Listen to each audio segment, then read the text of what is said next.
Hello, Summer Stars. I am going to now share with you our read aloud for the one and only Ivan for today. So let me share my screen with you. We only have 3 more days of this wonderful book to read.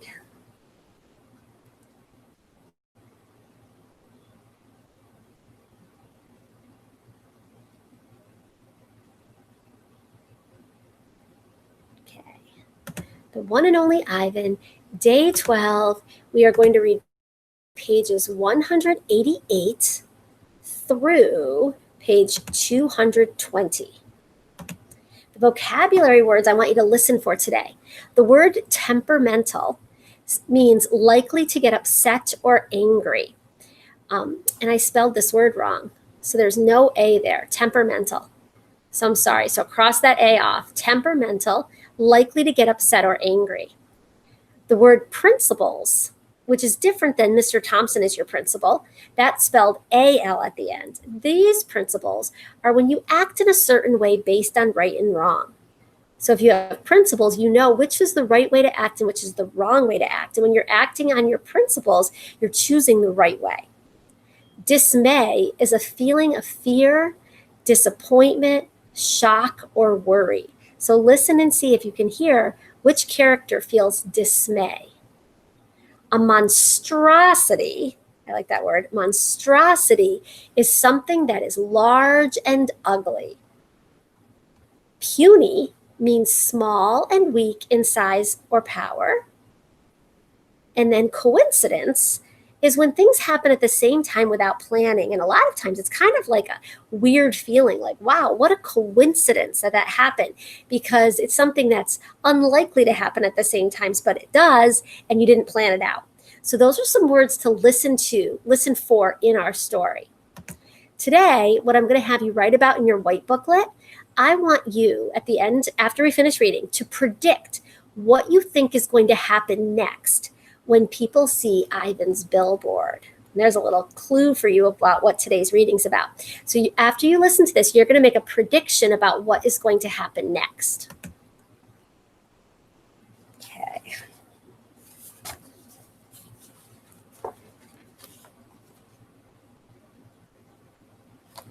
Knot tag. I pull out Knot tag's stuffing. Carefully, I fill her with my paintings, hiding them so Mac won't sell them. She's large, bigger than Bob, but I still have to crumple a few of them. Bob tries to settle on her for a nap. You've killed her, he complains. I had to, I say. I miss your stomach, Bob admits. It's so spacious. When Julia arrives, she notices that I've used up my paints and paper. Wow, Julia shakes her head. You are one serious artist, Ivan. My finger painting has sold for $40 with frame. Mac is happy. He brings me a huge pile of paper and big buckets of paint. Get to work, he says. I paint for Mac during the day and for Ruby at night. I nap when I can. But my nighttime picture isn't quite right. It's big, that's for sure. When I place all the pieces on the floor of my cage side by side, the cement is almost completely covered. But something is still missing. Bob says I'm crazy. There's Ruby, he says, pointing with his nose. That's the zoo. There are other elephants. What's wrong with it? It needs one more thing, I say. Bob groans. You're being a temperamental artist. What could be missing? I stare at the huge expanse of colors and shapes. I don't know how to explain to Bob that it isn't done yet. I'll just have to wait, I say at last. Something will come to me, and then I'll know my painting is finally ready. The 7 o'clock show. During the last show of the day, Ruby seems tired. When she stumbles, Mac reaches for the claw stick. I tense, waiting for her to strike back. Ruby doesn't even flinch. She just keeps plodding along, and after a while, Snickers jumps onto her back. 12. I lie in my cage with Bob on my stomach. We are watching Julia do her homework. She doesn't seem to be enjoying it. I can tell, because she is sighing more than usual. Again, for the 100th time, or maybe the 1,000th, I wonder what is missing from my painting. And for the 100th time, or maybe the 1,000th, I don't have an answer. Dad, Julia says as George passes by with a mop, can I ask you a question? May I? George corrects. Ask away. Julia glances down at a piece of paper. What's the difference between the word spelled Principal and the one spelled Principle? Well, the first one is the principal, like a head of a school, like Ms. Garcia.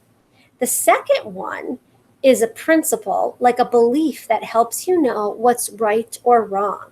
He smiles. For example, it's against my principles to do my daughter's homework for her. Julia groans. If I'm going to be an artist when I grow up, why do I need to know how to spell? With a laugh, George heads off. Poor Julia, I think. Gorillas get by just fine without learning how to spell.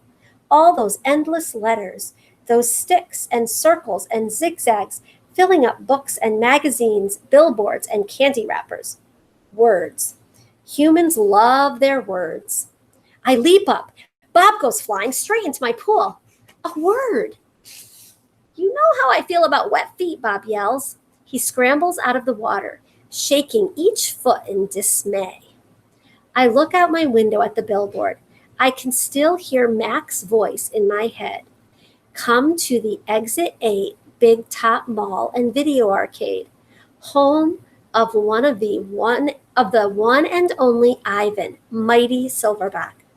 I count to 12, then I count again just to be sure. I lay out 16 pieces of poster board, 4 down, 4 across, a perfect square. What are you up to, Bob demands. I'm guessing it doesn't involve sleep. It has to do with the billboard. That sign's a monstrosity, particularly since I'm not featured. I grab my bucket of red paint. You're not on the billboard because you're not in the show, I point out. Technically, I don't even live here, Bob says with a sniff. I'm homeless by choice.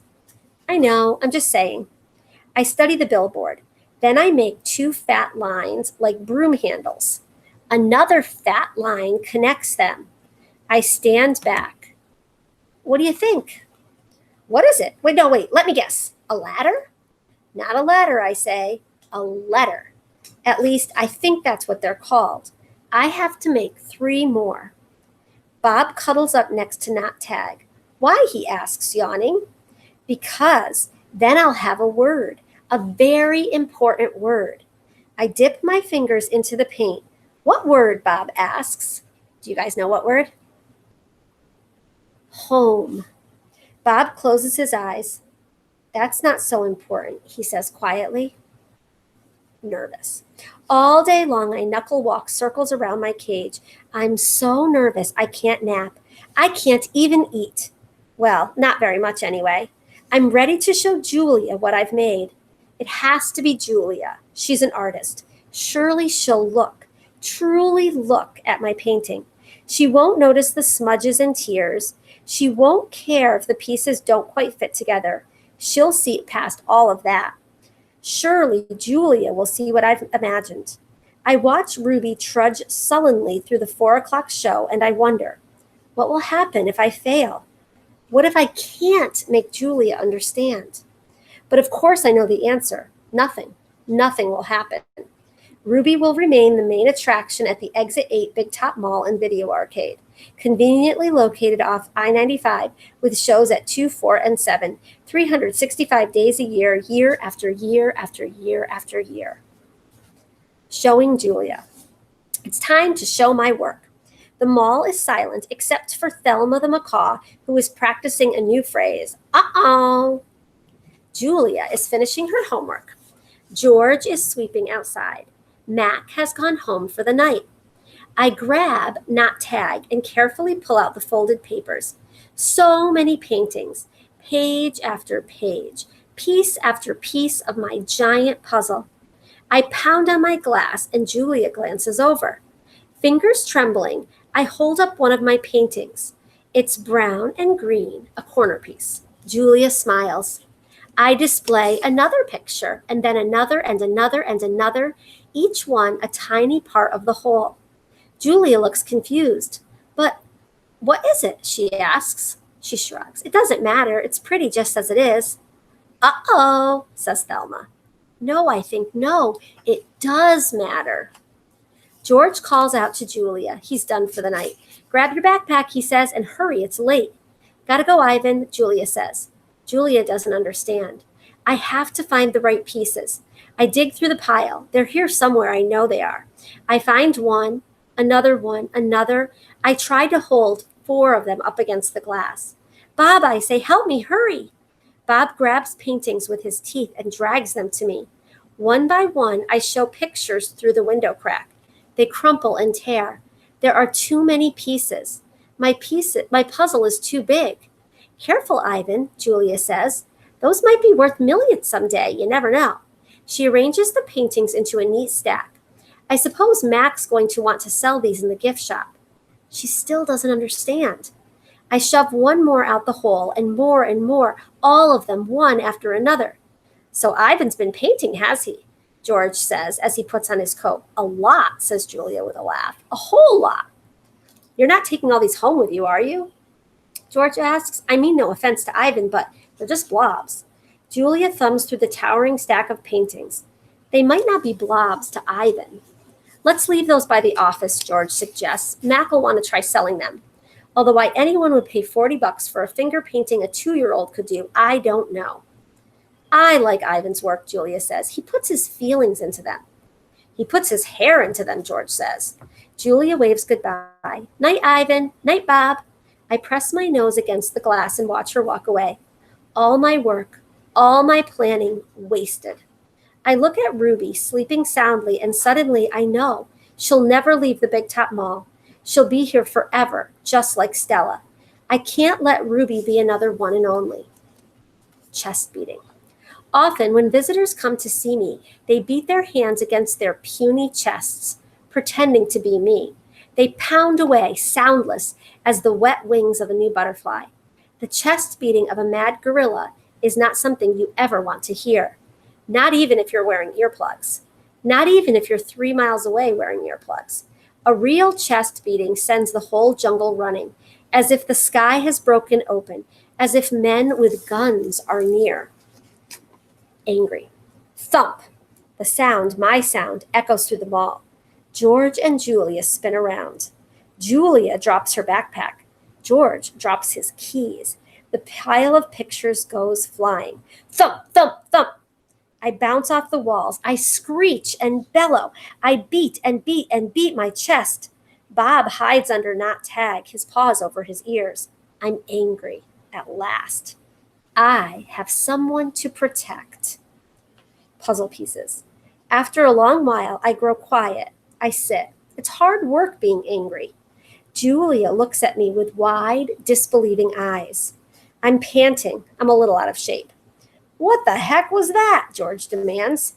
Something's really wrong, Julia says. I've never seen Ivan act this way. He seems to be calming down, thank goodness, George says. Julia shakes her head. He's still upset, Dad. Look at his eyes. My pictures are scattered all over the floor like huge autumn leaves.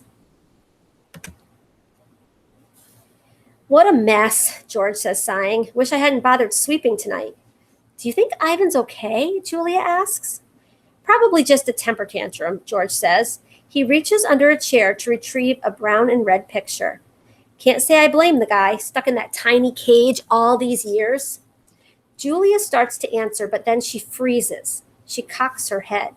She stares at her feet where my pictures lie in disarray. Dad, she whispers, come see this. I'm sure he's another Rembrandt, George says.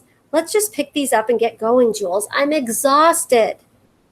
Dad, she says again, seriously, look at this. George follows her gaze. I see blobs, many, many blobs, along with the occasional swirl. Please, can we go home now?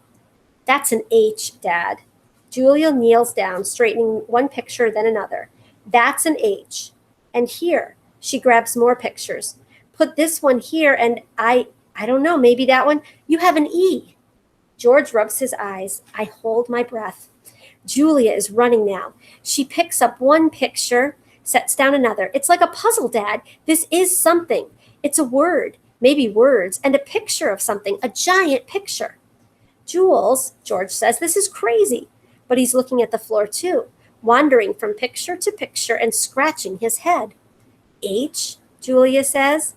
E, O, ho? Julia chews her lower lip. H-E-O. And that one looks like an I. H-E-O-I? George writes in the air with his fingers. I-E-O-H? Not the letter, an actual I. And that's a foot, or maybe a tree, and a trunk. Dad, I think that's a trunk. Julia runs to my window. Ivan, she whispers, what did you make? I stare back. I cross my arms. This is taking much longer than I thought it would. Humans. Sometimes they make chimps look smart. Finally, Julia and George take the pictures to the ring where there's room to see them all. An hour passes as they try to assemble my puzzle. Ruby's awake now, and she and Bob and I watch. Ivan, Ruby says, is that a picture of me? Yes, I say proudly. Where am I supposed to be? That's a zoo, Ruby. See the walls and the grass and the people looking at you? Ruby squints. Who are all those other elephants? You haven't met them, I say. Yet. It's a very nice zoo, Ruby says with an approving nod. Bob nudges me with his cold nose. It is indeed. In the ring, Julia pumps her fist in the air. Yes, she cries. I told you, Dad. There it is. H-O-M-E. Home. George gazes at the letters. He spins around to look at me. Maybe it's just a coincidence, Jules. You know, a once-in-a-trillion kind of thing, like that old saying about the chimp and the typewriter. Give him long enough and he'll write a word. I make a grumbling noise, as if a chimp could write a letter, let alone a book. Then how do you explain the rest of it, Julia demands. The picture of Ruby in the zoo. How do you know it's a zoo? George asks. See the circle on the gate? There's a red giraffe in it. George squints and tilts his head. Are you sure that's a giraffe? I was thinking more along the lines of a deformed cat. It's the logo for the zoo, Dad. It's on all their signs. Explain that. George gives her a helpless smile. I can't begin to. I'm just saying there has to be a logical explanation. Look how big this is. Julia puts the last piece of Ruby's right ear into place. It's huge. It is definitely large, George agrees. Julia watches me. She chews on her thumbnail. I see the question in her eyes. She turns back to the paintings and stares at them, looking, truly looking. A slow smile dawns on Julia's face. Dad, she says, I have an idea, a big idea. Julia races around the edge of my painting, her arms spread wide. Billboard big. I'm not following you. I think this is meant to be on a billboard. That's what Ivan wants. George crosses his arms over his chest. What Ivan wants, he repeats slowly. And you know this because you two have been chatting? Because I'm an artist and he's an artist. Uh-huh, says George. Julia clasps her hands together. Come on, Dad, I'm begging you. George shakes his head. No, I'm not doing that. No billboard. No way. I'll get the ladder, Julia says. You get the glue. I know it's dark out, but the billboard's lit. Mac will fire me, Jules. Julia considers. But think about the publicity, Dad. Everybody would know about Ruby. You want me to put up a sign that shows Ruby in a zoo with the word home on it in giant letters. George gestures towards my pictures. A sign, incidentally, that just happens to have been made by a gorilla. Exactly. And you want me to do it without Mac's permission, George asks. Exactly. No, George says, no way. Julia goes to the edge of the ring, careful not to step on any of my paintings. She picks up Mac's claw stick. She walks back and hands it to her father. George runs a finger along the blade. She's just a baby, Dad. Don't you want to help her? But how would it help, Jules? Even if lots of people see Ivan's sign, it doesn't mean anything's going to change. I'm not exactly sure yet. Julia shakes her head. Maybe people will see the sign and they'll know this isn't where Ruby belongs. Maybe they'll want to help too. George sighs. He looks at Ruby. She waves her trunk. It's a matter of principle, Dad. Principal. George corrects. Dad, Julia says softly, what if Ruby ends up like Stella? George looks at me, at Ruby, at Julia. He drops the claw stick. The ladder, he says quietly, is in the storage locker. And that's where we'll end today. It seems like Ivan's plan is coming together. So now, in your white booklet, you're going to write down what you predict will happen after George and Julia hang Ivan's billboard sign up outside. Some things to think about and that we will talk about during our reading meeting. What word is Ivan spelling and why is that so important? Why does Ivan want to show his work to Julia? And what does she do when she sees it? What does Ivan do when he finally shows his anger? How do Julia and George react? Excuse me. And where does Julia want to put Ivan's painting and why? And why does George finally agree to it? Those are some things we'll talk about during our reading meeting today.